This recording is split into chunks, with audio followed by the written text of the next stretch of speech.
All right, thanks everyone. We will actually now hear from our second presenting organization, Milan Foundation. We actually have Sanjana with us, and Sanjana is an assistant manager of communications and early learning at Milan Foundation. She holds a BA degree in psychology and South Asian studies, and is also an incoming master's candidate in Harvard, School of Education currently. Sanjana is actually particularly interested in the ability of play-based learning to make education accessible for all first-generation learners. Over to you, Sanjana. Thank you, Malika. Wonderful to be here. Let me just quickly share my screen. Can everybody see the slides? Okay. Yes, Sanjana. So I'll be focusing on a very, very small kind of component of our teacher training program, which is high quality interactions. So we've recently at Milan Foundation's charitable educational institution, that is Swarachna School, we very recently transitioned from a more traditional sort of teacher-led method to a play-based, student-centered approach.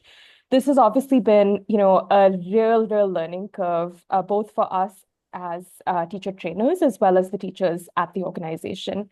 And so what I'm going to focus on today is how we've kind of fostered the ability of teachers to lead in the classroom, to act as facilitators, and to really foster these interactions that lead to both socio-emotional and academic growth for our students.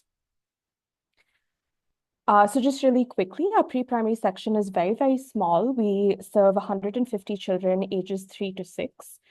And we collaborate with Key Educational Foundation to deliver an evidence-based NEP-aligned pre-primary curriculum. So that's kind of the academic component, and our play-based, teaching and learning methods support that.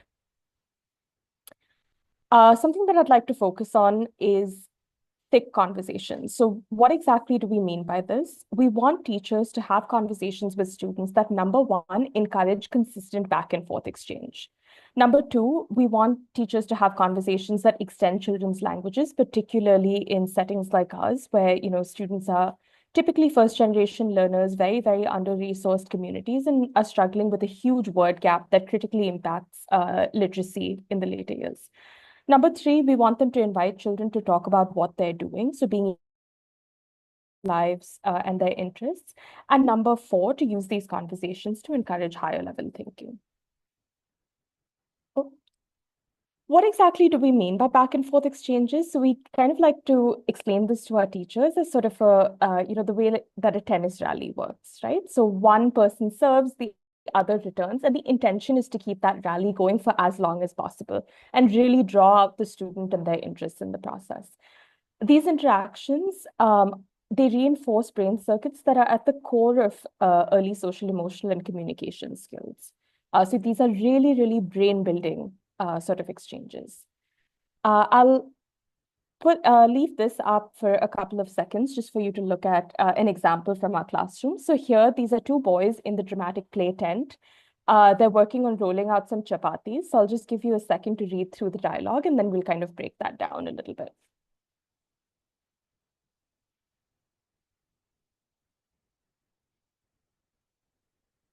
All right. So let's take a look at what's going on here. There's a couple of features that are really salient. Number one, the teacher is kind of noticing the student's interest and asking to join as a part of the play. So the teacher is not doing any checking. She's not doing any assessment. This is not a transactional conversation. She's really sort of inserting herself into the play. Number two, the teacher is asking a number of open-ended questions to draw out conversations. So you see she's really kind of engaging in that serve and return sort of behavior. She's connecting the play to students' real life experiences at home. So she asks, do you make rotis at home? And she's able to get this kind of lens into, the gender aspect of what's going on in each of these houses. And this allows the teacher to have that conversation at an age-appropriate level, right? Why is this so heartening? UP has one of the most sort of patriarchal setups in the country, right? We're consistently below national outcomes on gender equality. So being able to have conversations like this at the early years and to allow children to kind of experiment with different roles, even through play, is really crucial. Okay. I'm going to move quickly to the second example. So this is in our sensory center. Students are playing with some plastic pipes and looking at the movement of water. through the different creations. I'll give you a second to read the dialogue.